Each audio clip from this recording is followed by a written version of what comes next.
Let's dive in to video number 7 of the private training video playlist for Project 2025. Let's go, folks. Once more unto the breach, my friends. We're going to get through all these.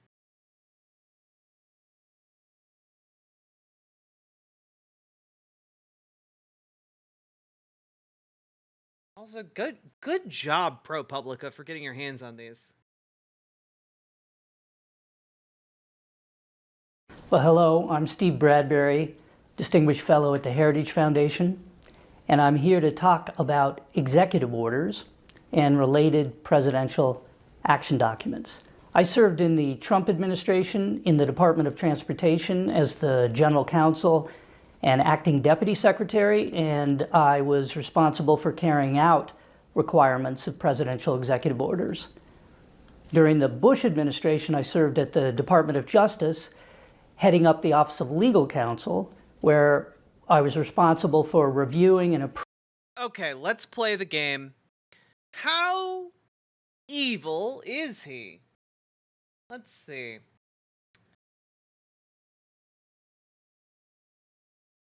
Oh, all right. We only had to go down to the second paragraph. During his tenure in OLC, he authored a number of significant classified opinions providing legal authorization for waterboarding and other so-called enhanced interrogation techniques, a euphemism for torture. All right. I don't even have sorry. I did not pre-watch any of these, okay? And I was, for a split second, I was like, maybe this guy is just like a guy who signed on to the project because he's, a fiscal conservative or whatever. Maybe he's not like inherently evil. He's just aligned with evil in certain circumstances. Maybe I'm being bad and jumping to conclusions. And man, let me tell you, it is good knowing that all of my enemies are ontologically evil. All right, like literally he argued that it was legal and good to torture prisoners in the United States. My God.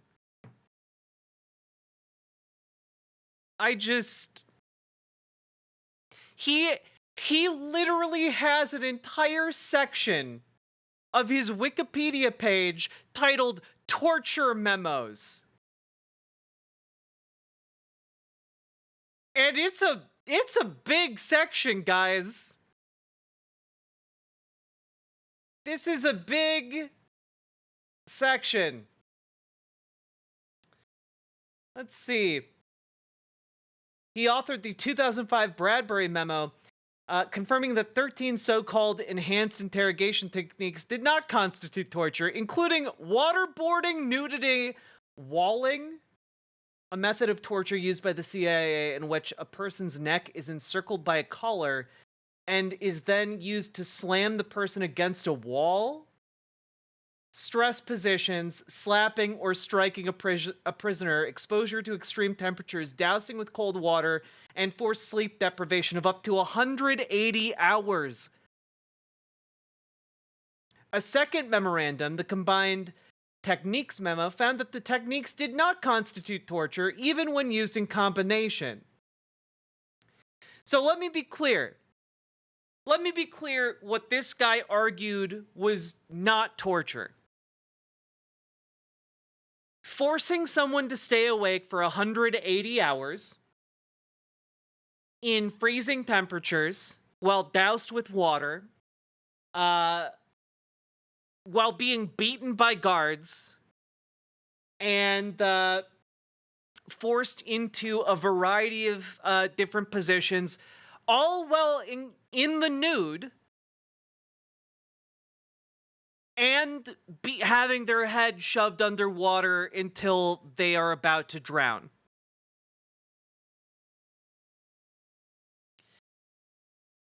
Yeah, Saxon, not a week, a week and a half day.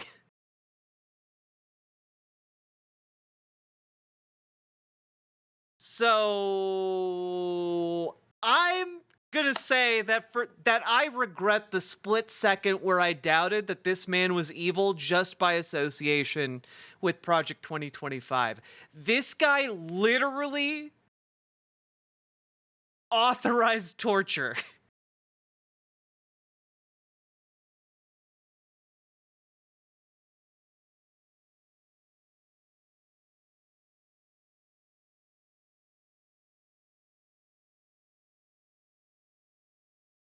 Yeah, again, this entire section is just him repeatedly authorizing the use of torture. Incredible.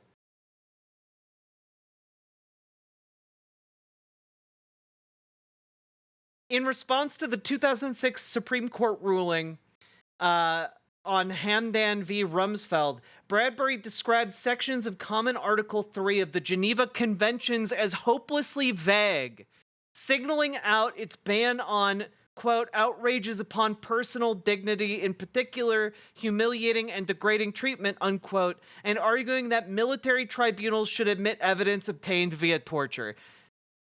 This guy is, in a civilized country, this guy would be TOS, TOS, TOS, TOS, TOS, TOS, TOS, TOS, TOS, TOS, TOS, TOS, TOS, TOS.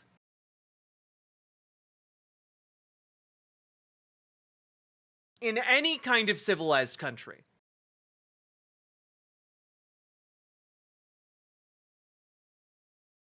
Proving the legality of presidential executive orders.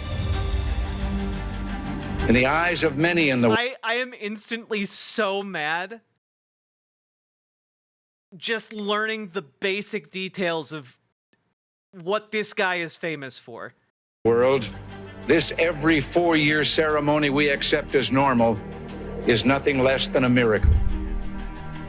In America, we understand that a nation is only living as long as it is striving.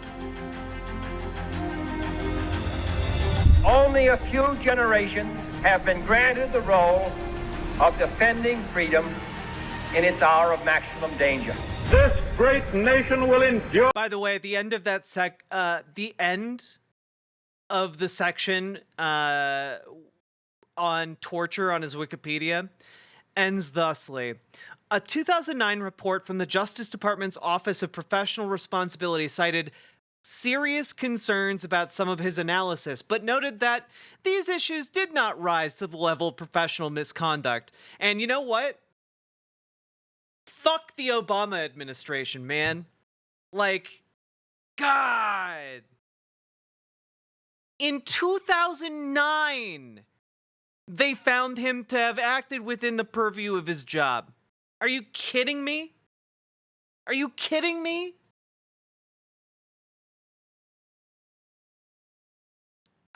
I can't, man.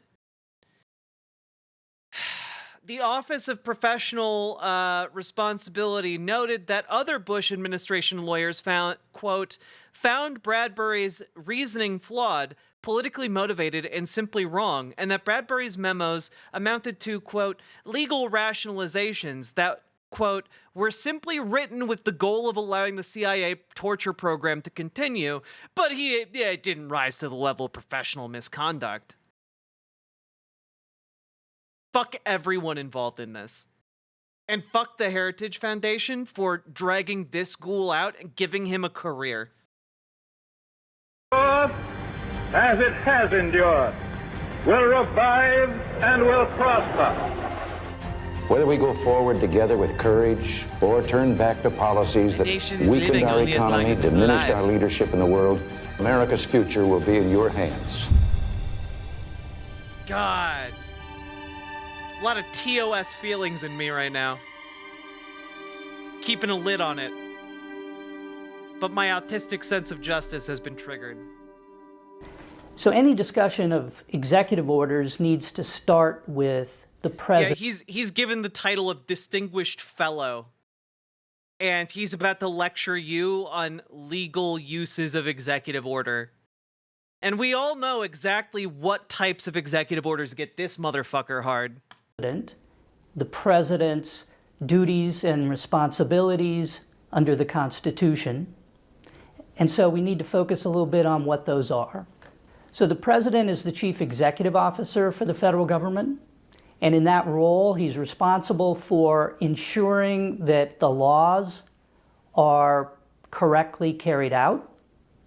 He also is responsible for supervising all of the subordinate officers within the executive branch who are given authorities by Congress through statutes to run departments and agencies, for example.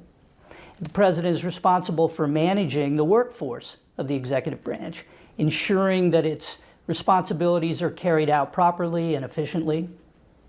The president also is the primary officer responsible for the national defense of the United States and for our foreign policy. The president has some other duties under the Constitution, specific duties like the responsibility to ask for opinions from different officers within the executive branch and propose legislation to Congress. And then the president may also be given statutory authorities of his own by Congress or under treaties that have been ratified by Congress. So the purpose of executive orders is a primary means by which the president exercises these authorities that he has under Article 2 of the Constitution or under statutes or treaties. The president is a creature created by the Constitution, not by statute. So the presidency, the president is not an agency of the federal government. The president does not issue regulations such as an agency would do, and is not subject to the Administrative Procedure Act, which covers agencies and their rulemaking functions. And the president's senior... Yeah, ProPublica deserves all the praise in the world for unearthing this ghoulish nonsense. Assistants and advisors within the White House. Also, the White House does not constitute an agency, does not issue regulations. So the question is, how does the president carry out his functions? And the way he does it is through orders. He gives orders, directions to his subordinates. He sets the policy directions for his administration, tells them what the priorities are. And he does this through a variety of instruments. The primary one is the executive order.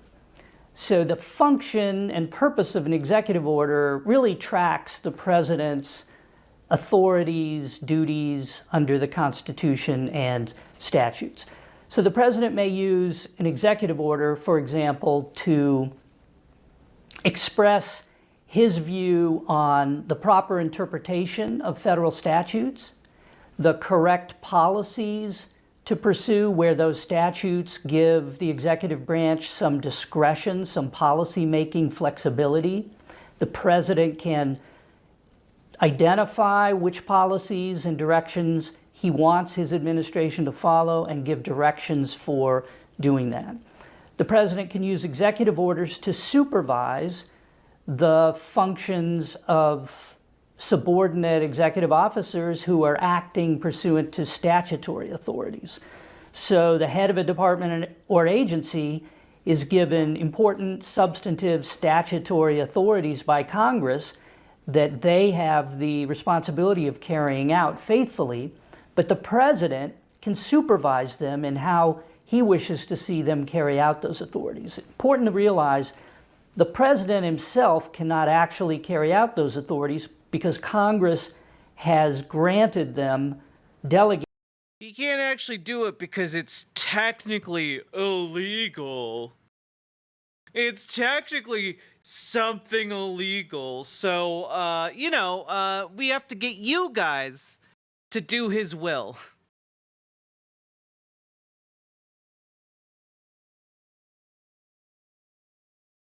This fucking guy over here is calling the president an officer. Yeah, unfortunately, he can probably still be president. delegated them to the head of a department or agency created by statute. So the president is not superseding the authority of that subordinate officer, but is giving directions and supervising how he wants to see that authority carried out. A very important distinction. The president also has wide authority to set performance standards and manage the performance of the workforce within the executive branch, and can do that by executive order as well. Some executive orders relate to his foreign policy and national security functions.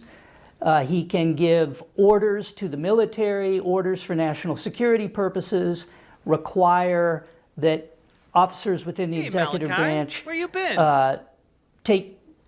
Act in certain ways, in certain arrangements that he thinks are important to advance national security, and other functions to help inform him on carrying out his presidential duties. Important to realize this guy is some critical limitations. This guy is a curse on our democracy. Again, I stand by what I said with like the 23 TOSs that I repeated over and over and over again, okay? I stand by every single one of those TOSs. This guy is a cancer and a blight on our society. On executive orders or really any other presidential action document. The president does not have authority to make the law. That's what Congress does, the legislative branch, under our Constitution. And the president does not have authority to appropriate money, create budgets for the executive branch to spend money on different things. Again, that's a function of Congress. Congress makes appropriations of money, creates budgets for agencies. So an executive Congress order controls the must purse. be consistent with statutory requirements, cannot violate statutes, cannot supersede statutory requirements, and must be carried out consistent with existing budgetary appropriations. The president can't create new budget authority. Also, of course, fundamentally, they have to be consistent with the Constitution. They have to flow from some legitimate exercise of the president's own authority. So it's important to realize.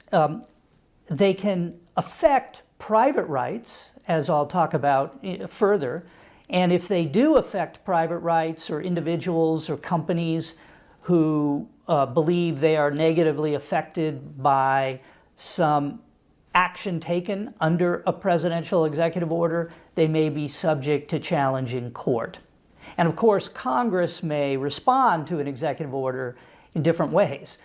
Congress may like the president's arrangements that he's created under executive order, and they might ratify them by statute and actually make them permanent through a new agency type structure that reflects what the president has put in place under an executive order.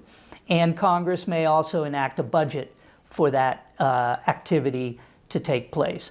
And so in that way, actions that presidents take, directions they give under executive orders, can sometimes develop into permanent structures, frameworks within the executive branch for how the executive... Well, this school doesn't have a great grasp on law, but that's never stopped him in the past. The branch is going to take action, and those frameworks may be supported by statutory laws, laws passed by Congress, budgets that are granted by Congress.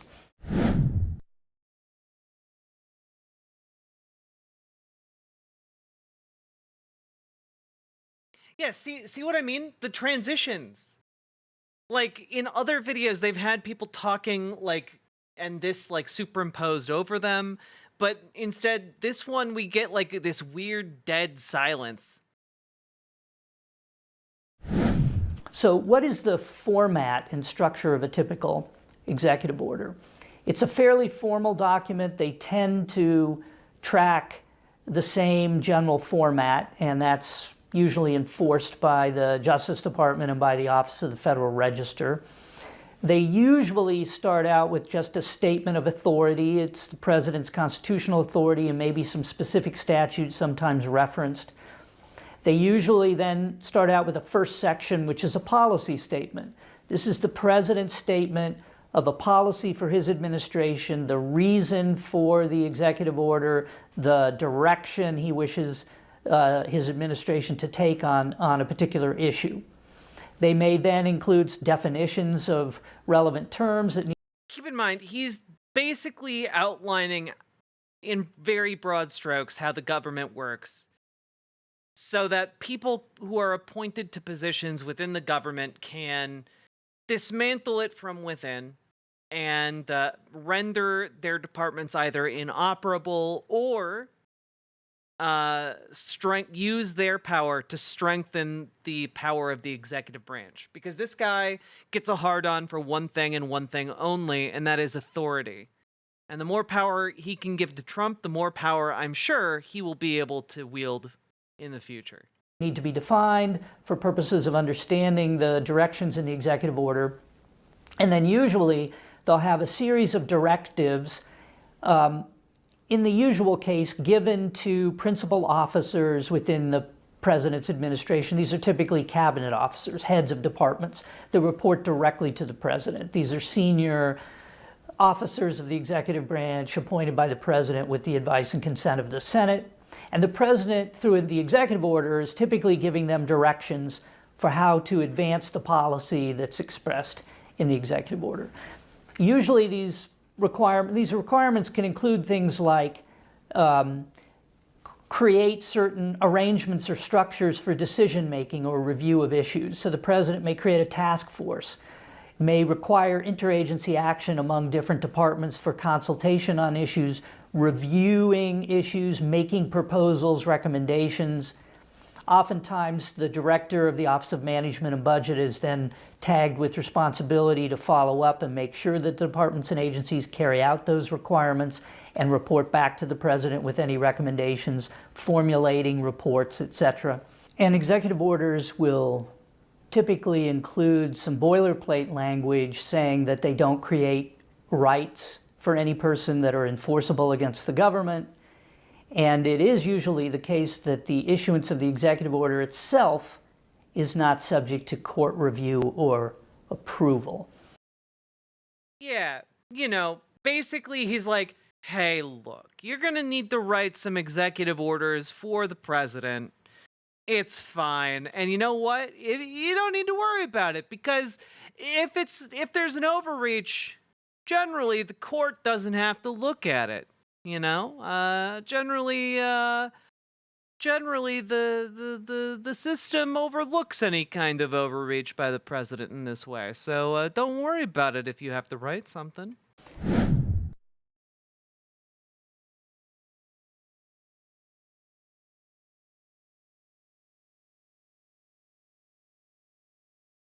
Did he lose his job at the Smiling Friends? Yeah. That has come to be established, initially created by President Kennedy, for the development, approval of executive orders, and that's typically followed. Again, they're fairly formal documents. So initially, there's a proposal for an executive order that someone within the president's administration or the president himself will come up with. Sometimes that's from the top down. The president himself or the very senior advisors to the president may have an idea for a policy that needs to be advanced, something that needs to be changed in the way the executive branch is carrying out its functions and duties, and they may propose an executive order. Conversely, it may be bottom up. It may be an idea for an executive order that percolates up from a department or agency that has an interest in that subject matter and has identified a need for presidential direction or a desire for advancing presidential policy and effectiveness through an executive order. So the executive order idea will be proposed and discussed among the interested different policy advisors or department heads.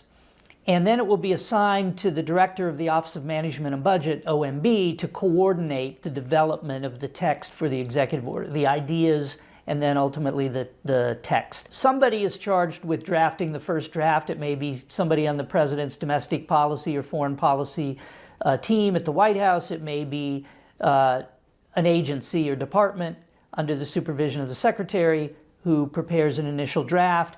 Then the director of the Office of Management and Budget will circulate that draft to all departments, agencies, and offices that may have an interest in the issue. And it goes through multiple drafts. It gets reviewed and approved by the director of the Office of Management and Budget, also one of his subordinates, the director of the Office of Information. I'm not gonna lie, this is extraordinarily boring. I really wish understanding this was not key to knowing how to save our democracy. This is I'm struggling, y'all. I'm struggling. Information and Regulatory Affairs, OIRA, and the General Counsel within OMB. At that point, it will then go over to the Justice Department. Yeah, like a lot of this is essentially like, hey, we have a presidential stooge in power right now, so like, here's how we can get as many executive orders through as possible that represent the interests of, you know, the Heritage Foundation and the evil conglomerate of think tanks we've assembled to do as much evil as possible. They're like honestly, Netanyahu, the reason the banality of evil is so effective, like people embracing this bureaucratic approach to implementing evil, the reason it's so effective is because it creates a lot of barriers between what is being done and the actual effect of it. You know, it's why CEOs don't necessarily feel like they're evil for offshoring a factory and killing like the economy of an entire town and putting thousands of workers out of business, because to them it's just numbers on a spreadsheet, you know? And in a similar way, this is kind of like the opposite of that. Like there are so many bureaucratic levels of distance here that like it gets boring to actively be interested in it. It's like a defensive shield. It's like some kind of aura that just prevents you from actually getting to the heart of the matter. Yeah, no, this is exactly like a Nazi outlining how they're going to change things from the inside. This guy literally thinks it is okay to torture people.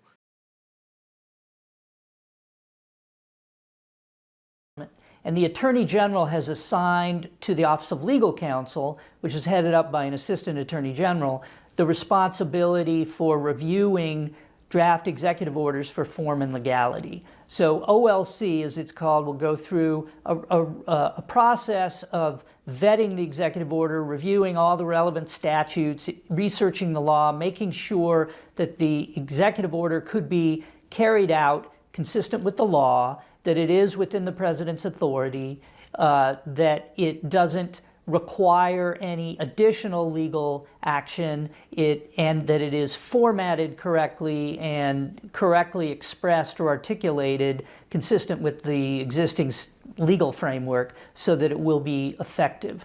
And there's a back and forth usually and some revisions made, and then OLC will issue a short memo confirming that they've concluded the final version is consistent with the law, it is approved for form and legality. At that point... No, Punky Gal, this is not the usual evil for America. Like, we're dealing with something fundamentally different that seeks to control these mechanisms. And sure, is America deeply flawed? Yeah. Would it be more flawed if all the people in charge of it were Nazis? I think yes. It will go, OLC will share it with the Office of the Federal Register. Federal Register will review it for formatting, typographical errors, etc., so that it'll be ready for publication in the Federal Register. It then goes to the staff secretary at the White House. The staff secretary then circulates it to all the senior advisors within the White House, domestic policy, foreign affairs, etc., whoever may Exactly, be relevant Velvet. to the issues, and they get a final review. Some of the most evil people on the planet are the people organizing the logistics of getting people to the death camps. And approval. So of course, changes can be made at the in the final stages, because it's only at that point, typically, that the most senior advisors to the president are seeing the final version of a proposed executive order. And so it may have to be shared again, new directions may be given, people may have to go back to the drawing board. So it's What even is this guy's job? He's basically been a member of the Heritage Foundation for like the last couple years, working on Project 2025. And prior to that, he was in the Trump administration, in the Department of Transportation. And then prior to that, he was a privately practicing lawyer. And then before that, he was the torture guy in the Bush administration. process, a fairly formal process. At that point, the staff secretary will take the final approved version and present it to the president with any relevant materials the president needs to review for the president's consideration and potential signature. Usually at that point, the president knows Exactly, it's been Mr. coming, Anderson. has been part of the discussions, may have even originated the idea or at least discussed it. And then under established process and according to law, all executive orders are published in the Federal Register. So they're available for the public to see, but they can become effective immediately.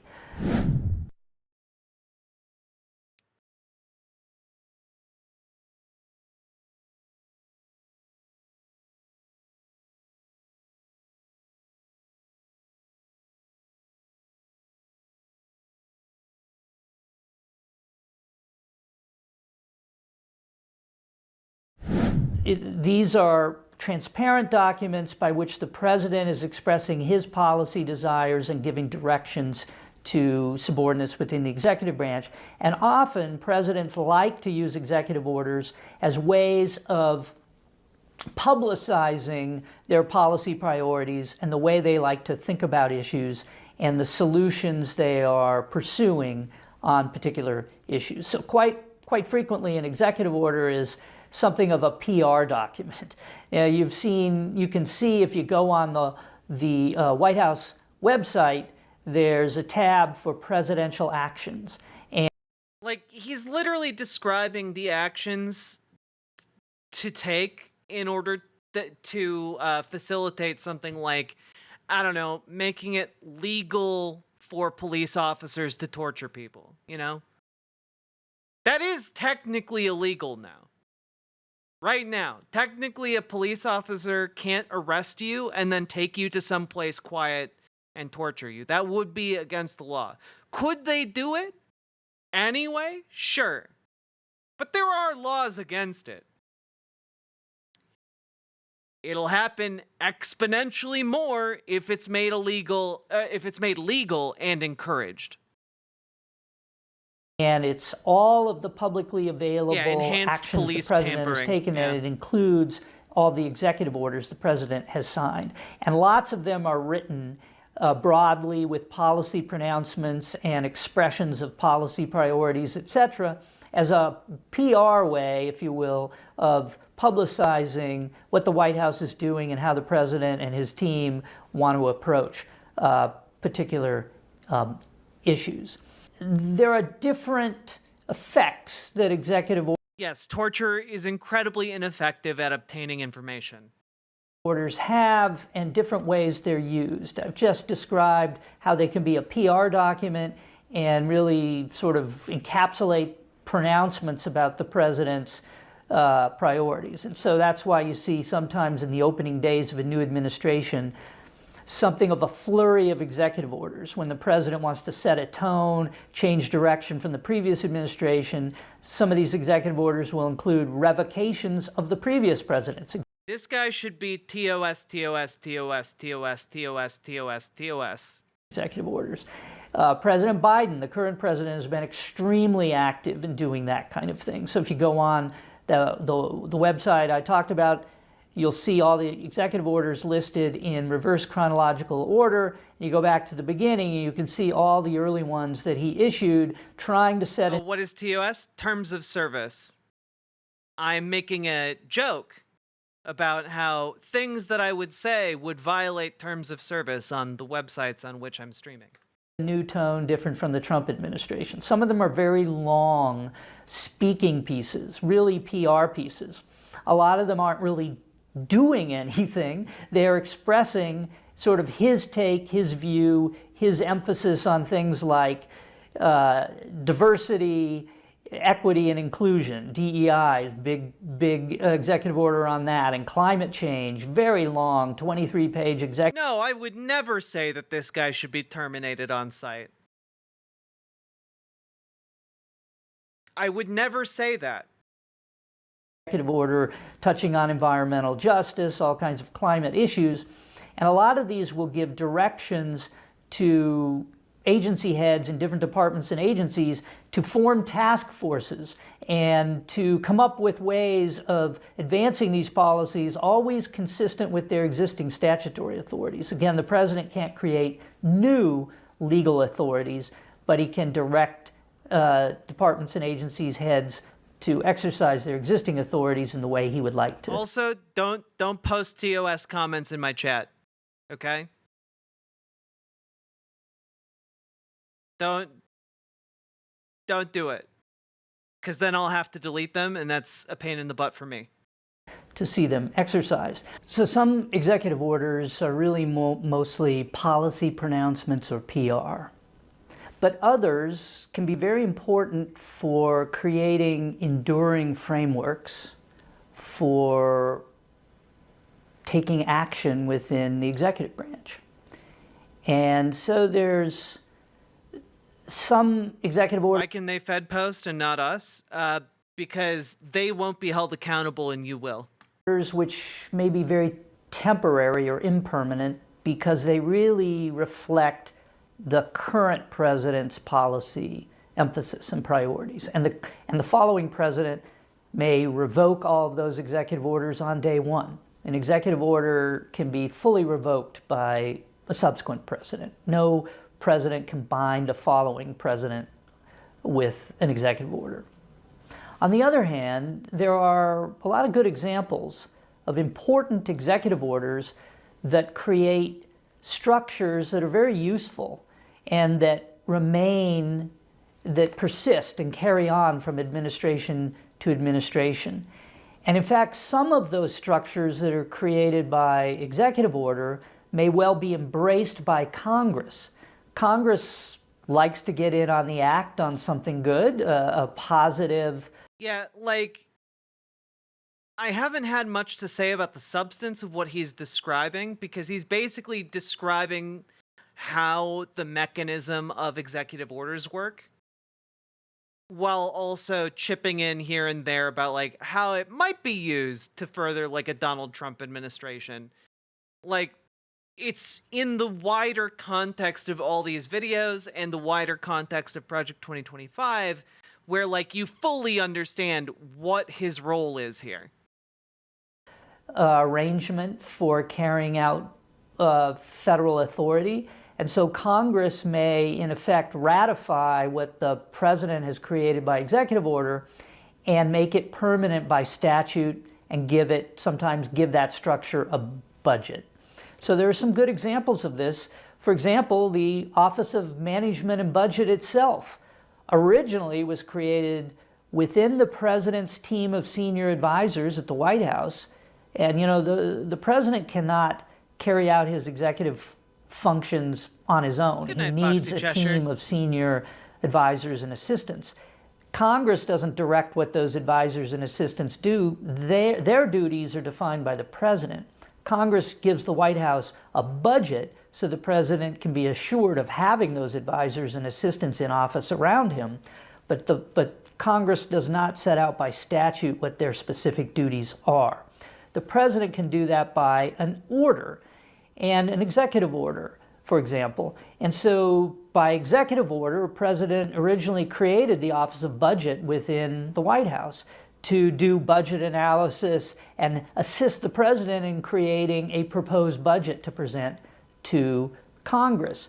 Well, Congress liked this idea and didn't want it to remain simply a function within the White House that was not subject to more public transparency, for example. And so Congress institutionalized that office by statute. We now have the Office of Management and Budget, which is an agency within the executive office of the president surrounding the White House. So sort of the next ring out from the president, but it's an agency, and it has permanence, and it has functions, and it has a head who is now confirmed by the Senate, nominated by the president, confirmed by the Senate. It is subject to the Administrative Procedure Act. It is subject to to the Federal Records Act and to FOIA, for example, Freedom of Information Act. Those statutes that apply to agencies that do not apply to the president and the White House. Another example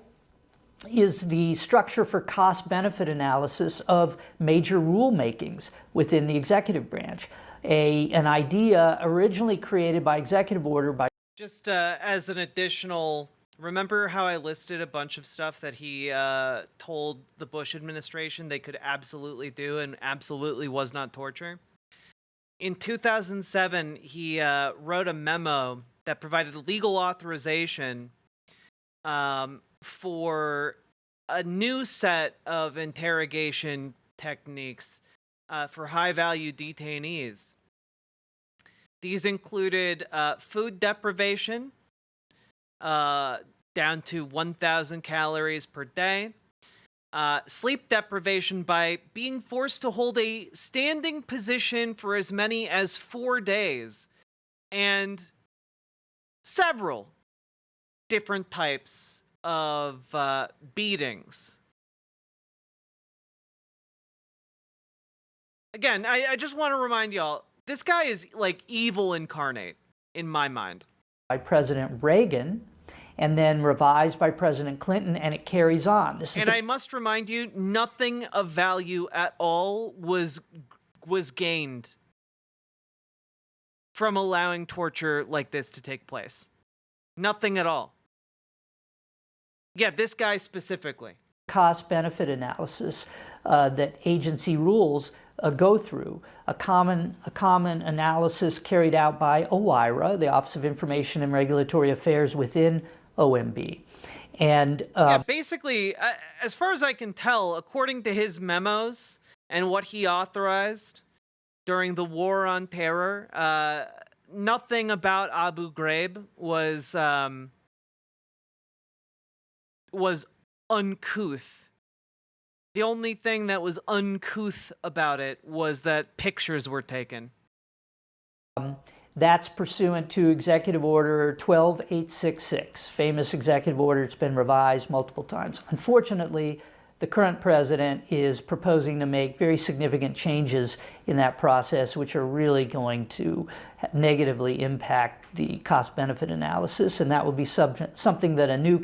Notice that like a lot of what he's talking about is like the public perception element of executive orders. Like a lot of what he's talking about is like using this opportunity to basically guide Trump's policy about things he's not going to care about. Like a lot of his language here is indicating that essentially what he wants to happen here is these appointees to come in, appointed by Project 2025, of course, and by extension, Donald Trump.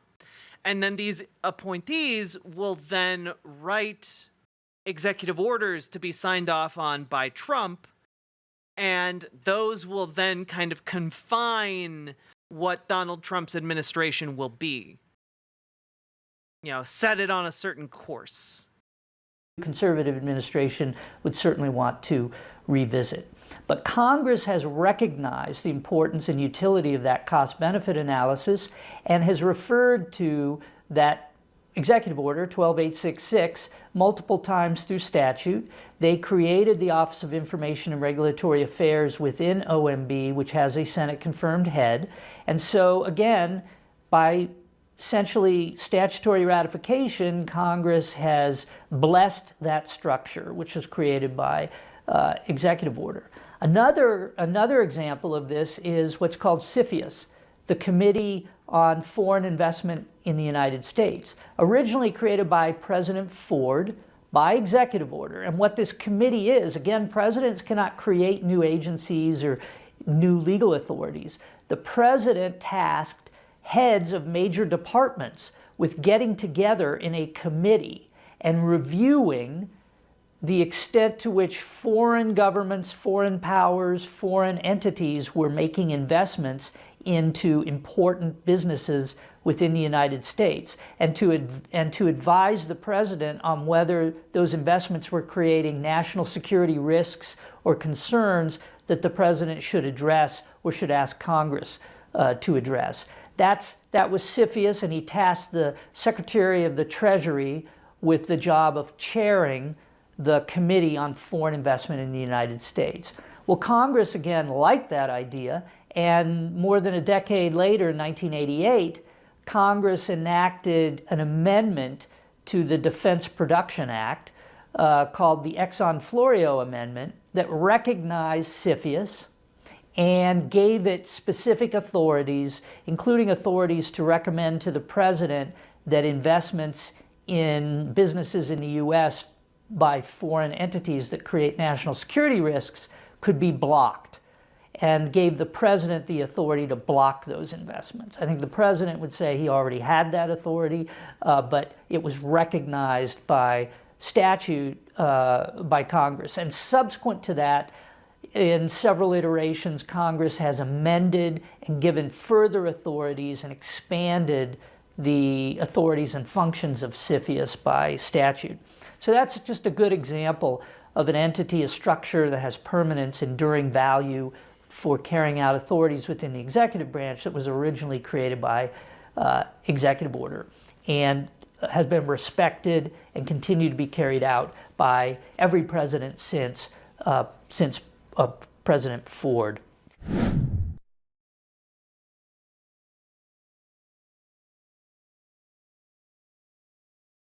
Yeah, like, what this sounds like to me, in a nutshell, is a framework by which Project 2025 and the Heritage Foundation, and by extension, these moneyed interests, can exert some kind of guiding influence on Donald Trump. They think he and the fascist forces that are supporting him can be controlled, can be channeled in different directions to serve their ends. And I have to tell you guys something.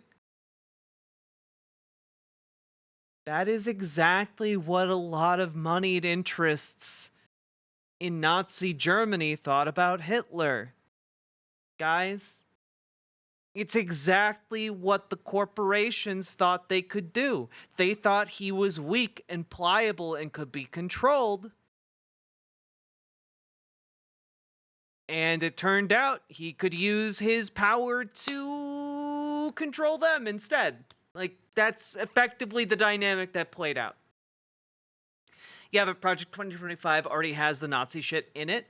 Yeah, by design. Like, by design, there's Nazi shit in it because these are companies trying to co-opt control of the government. That they are trying to use this fascist swell of support for their own financial ends. Like, that's the goal here. That's why billionaires give millions of dollars to places like the Heritage Foundation. You know, they think they can control it, and they're wrong.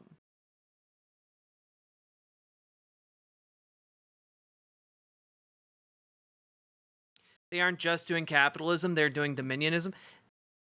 Some of them are. Some of them are. But not all of them.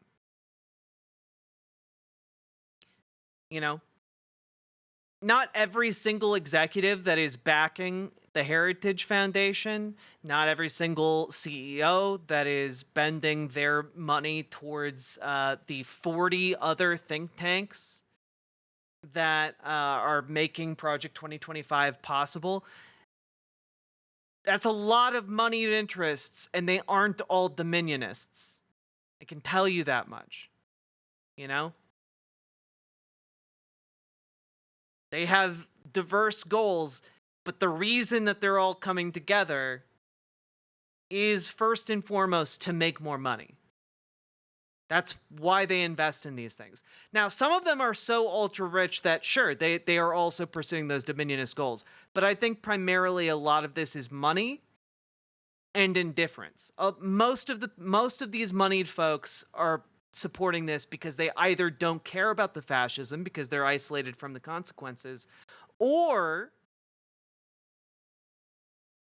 they just are indifferent to like a kind of rise of Christian nationalism. They don't think like they're going to be affected. It's not going to affect them.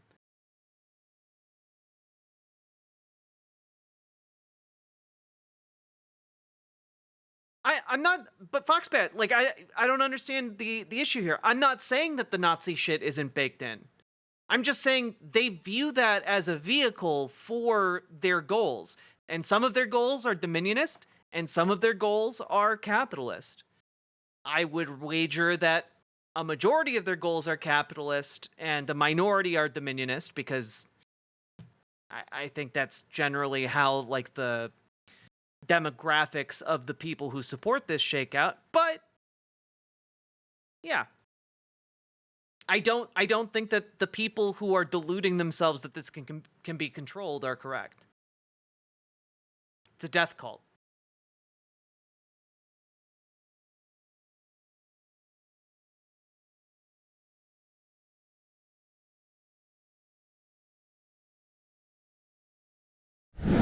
I want to stop and touch on some examples of other types of presidential action documents beyond executive orders.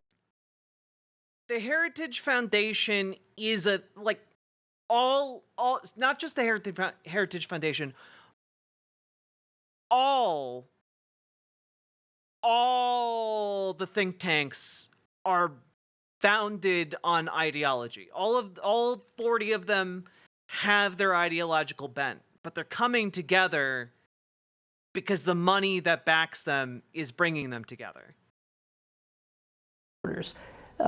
Because there are multiple different types of instruments the president uses to give orders, directions, carry out his functions.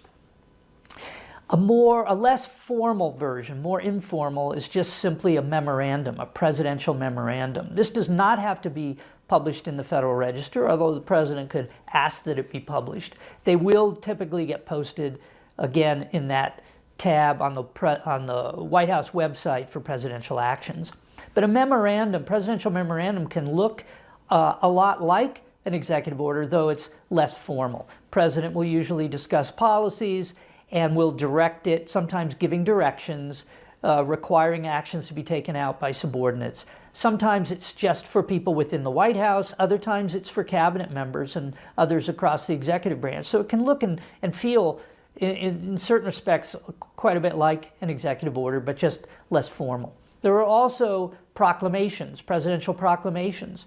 Sometimes these are just ceremonial, like declaring a week should be set aside to honor X, Y, and Z, or proclaiming that the flags of the executive branch will be at half-mast, half-staff because of something that has happened. Proclamations can also be ways that the president exercises authority directly that he has that may be self-executing, that doesn't require subordinates to follow up with further actions, like proclaiming, making certain determinations of fact and proclaiming certain things to be established, like certain protected lands, for example. Other actions like that, certain... Man, that seemed oddly specific, man. certain protected lands. You got certain lands in mind? Actions for purposes of foreign affairs. Yeah, like I don't know, writing memoranda that support, I don't know, torturing people in foreign countries. I don't know. I'm just spitballing here. The president may also make declarations. Typically, these are pursuant to a statute that gives the president authority to declare, for example, an emergency if he makes certain facts, determines that certain facts are in place. And that is simply a declaration. To be clear, the chat on screen is not the Twitch chat. The chat on screen is the riverboat.gg chat. Pursuant to that statute. And certain things will follow then from that declaration.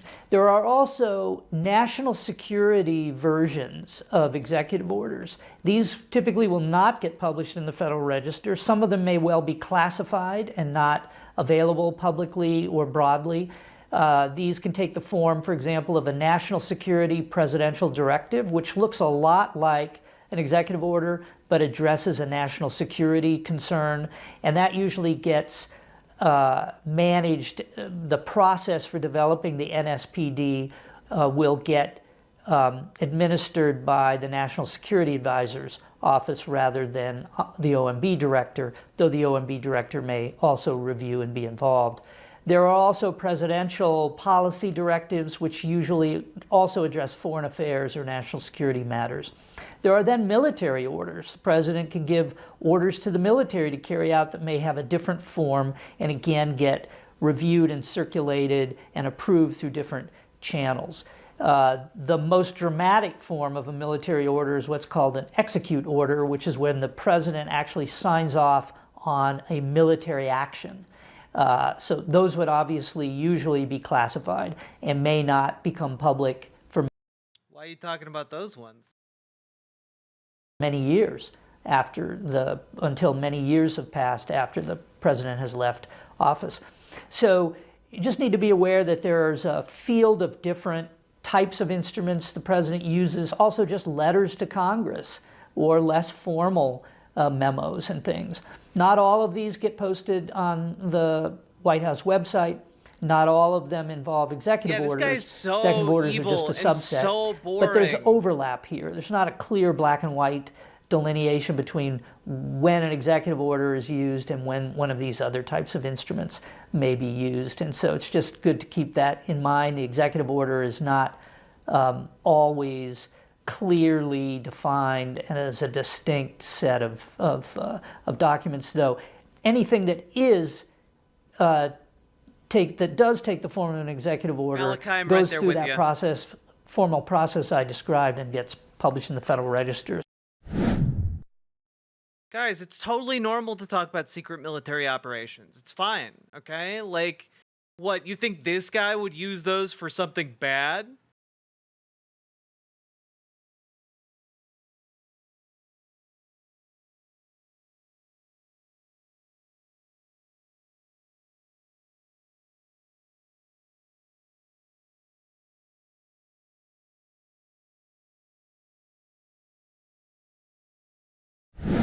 Every president except one has issued executive orders in one form or another.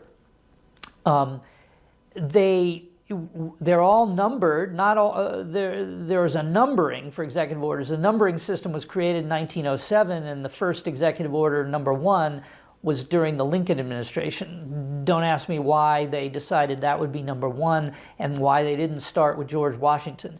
But George Washington did issue, in the form of a letter, something that we would describe now as an executive order. It was issued in the first days of his first administration, even before the Senate confirmed heads of the 3 departments were in place. He issued it to the temporary heads of those 3 departments. Those departments were State, War, and Treasury. And he simply asked them for their opinion. See? Like, yeah, why does he get transitions with sound effects? Like, the creative decisions behind each one of these are baffling. Each one is distinct, okay? Like a little snowflake. So symbolic. On the state of the United States with regard to their areas of particular responsibility. And so he was asking his heads of his first departments to tell him what they thought was the state of the U.S. and what needed to be done so that he could potentially take action in the form of proposed legislation to Congress or what have you. So a classic example of an executive order, and he issued that his first month in office in April of 1789. Also, of course, Abraham Lincoln issued documents that were called proclamations, but were essentially executive orders, like the suspension of habeas corpus. Under the Constitution, it's really Congress that has authority to suspend habeas if there's an insurrection, for example. But President Lincoln took it upon himself to attempt to do that, or to do that, essentially declare martial law. God, you can like actually see him getting hard about the president being able to suspend habeas corpus. You can actually see him like kind of getting off to the idea. And set up military commissions during the Civil War in those areas that were under insurrection or were not complying with his orders and directions. And that was ratified by Congress later that year. They approved it by statute. President Lincoln also issued the Emancipation Proclamation. That was essentially a military order, but effectively a very famous executive order. Later, FDR, Franklin Delano Roosevelt, issued many, in fact, more executive orders than any other president, as you might expect. Yeah, Mr. Malachite, you're correct. One of the videos talked about having consistent aesthetic in the department, but I suppose they're talking about different departments, I guess. Like, all these people are going to be going to different departments, so, Project 2025 doesn't need a consistent style. Even more per year. He was very muscular in exercising presidential authority, and during World War II, during the Depression, etc. And of course, a very negative example of an executive order was the Japanese internment order. Ultimately, it was upheld during the war by the Supreme Court. Today, certainly would be struck down as unconstitutional. Obviously, I don't know that the conservative Supreme Court would strike that down. Affecting the private rights of Japanese citizens, that would be challenged and today struck down as unconstitutional. President Truman issued important executive orders. He desegregated the armed forces through an executive order, exercising his authority as commander-in-chief and the executive officer for supervising and managing the ranks within the military services. So that was done by executive order. Famously also during the Korean War, when there was a strike in the steel mills, President Truman issued an executive order directing the Secretary of Commerce to take control of those steel mills and ensure that they would continue to produce steel as needed. I'm sorry, what? War, when there was a strike in the steel mills. Oh God, why? Why? No. Fine. Out his orders that required restriction effect, and he to come up with efforts to engage, and the effort was all the departments and agencies this and approved where I also he department and regular, and so for example, frequent use if it's a rule saying out the steel mills, and so this is consistent with the idea that when I love the idea that this guy is just like, yeah, it's really great when the government can come in and force you to perform labor at gunpoint. Yeah, that has no dire implications for what this guy wants to do with the Trump administration, should they come into power again. And agencies act, or agency heads take action That action under the Administrative Procedure Act or other rules and traditions is subject to, often subject to direct review in courts and challenge in courts, particularly if it's affecting somebody's private rights and they have standing to sue in court and challenge that. And that's what happened with the steel seizure executive order. Some contemporary examples. For example, during the Trump administration, President Trump made frequent use of his ability to issue executive orders to carry out his authority. And so, for example, he issued orders that effectuated his policies to pursue regulatory reform. So you may have heard of the executive orders that required that we cancel 2 regulatory restrictions for every new major regulation we put in effect. And he directed every department and agency to carry out that 2-for-1 policy. Also, he required each regulatory agency, like the Department of Transportation where I served, to come up with a regulatory cost budget, which would be approved by OMB. These are efforts to ensure that all of the departments and agencies across the executive branch are coordinated. Coordinated under the executive branch, not consolidated, just coordinated. Yeah. And pursuing a common goal of minimizing regulatory costs, ensuring that regulations that are issued are really necessary and have been reviewed and coordinated across the executive branch and do not create any unreasonable or undue burden on the economy. This deregulatory effort was Enhanced a huge part yeah. of what led to economic boom times during the Trump administration. The other major element. Yeah, like these people complain about DEI because it's implementing an artificial quota that needs to be reached. You know, in their minds, that's how that works. But you know, if you're meeting an artificial quota to deregulate, well then, oh, hubba hubba.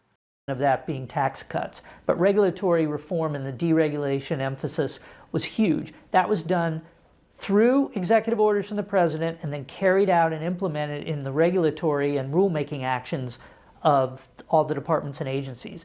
Each of those rulemaking actions could be subject to challenge in court, and through those challenges sometimes, and actually there was an effort to challenge directly in court the president's executive orders, this idea of the 2-for-1 and the regulatory cost budget was upheld because agencies still have to carry out their rulemaking authorities consistent with their own statutes.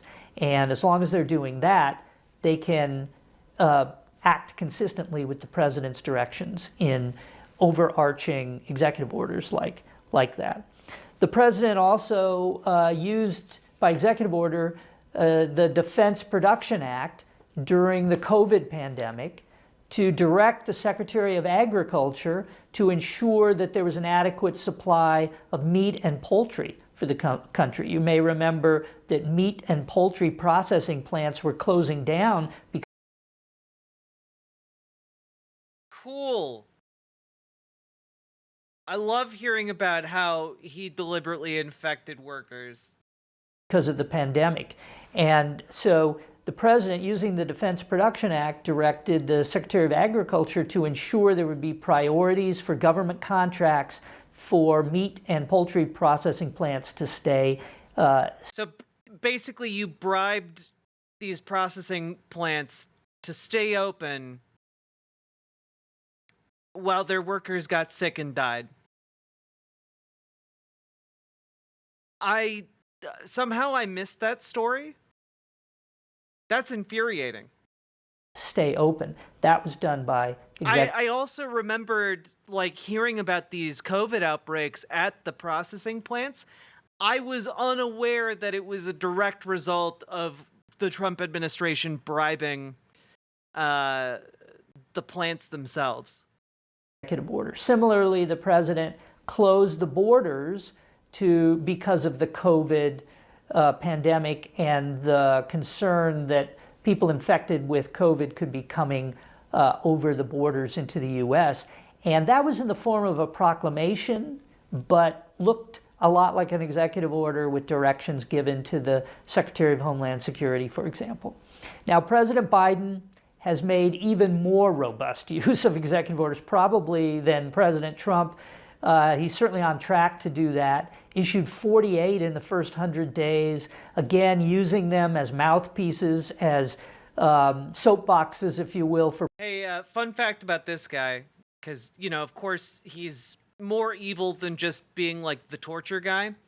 While he was operating a private practice, he actually wound up representing one Takata Corporation. And if that name rings a bell, that's because back about 10 years ago, the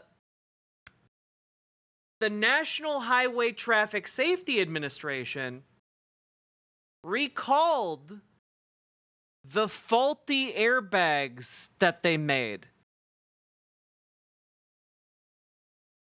So he represented a company that was killing people with faulty airbags. And then, of course, he was appointed to the Department of Transportation for his valiant role in defending the poor faulty airbag company. Cartoonishly evil. These motherfuckers are cartoonishly evil. For PR purposes, but also really to put in motion in a very coordinated way a lot of his policy emphasis on climate change, on DEI, on environmental justice, racial equity. These are the policy priorities for the Biden administration, and you see those in his executive orders. And then he's directing his agency and department heads to carry out those policies, and they are doing it, I'm telling you, in a very active way. It is very regimented and organized across the executive branch to try to implement through guidance documents, rulemaking actions, departmental orders down within the layers of the executive branch, all of these Biden administration policies and goals. So the next conservative administration will have a big job to take a careful look at all of those and unwind a lot of those policies that are not consistent with a conservative approach to governing.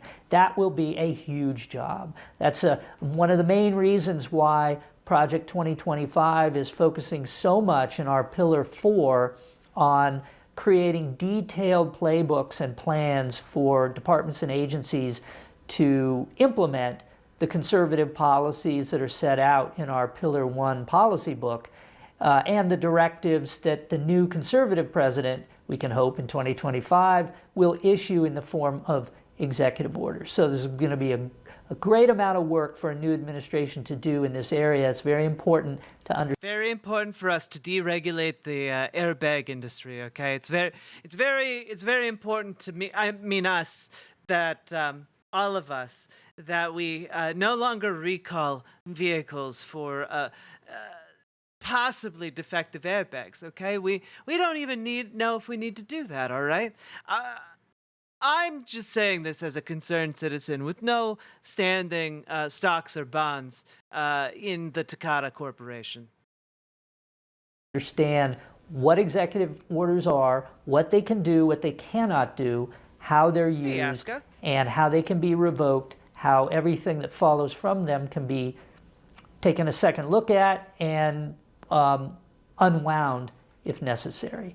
So I invite you to consider how you might help in advancing the preparations and planning for that kind of effort, and potentially how you might serve in a new conservative administration to carry out those policies, and understanding how executive orders work can be an important part of that. So I hope this has been helpful in that regard, and thank you for your attention. God.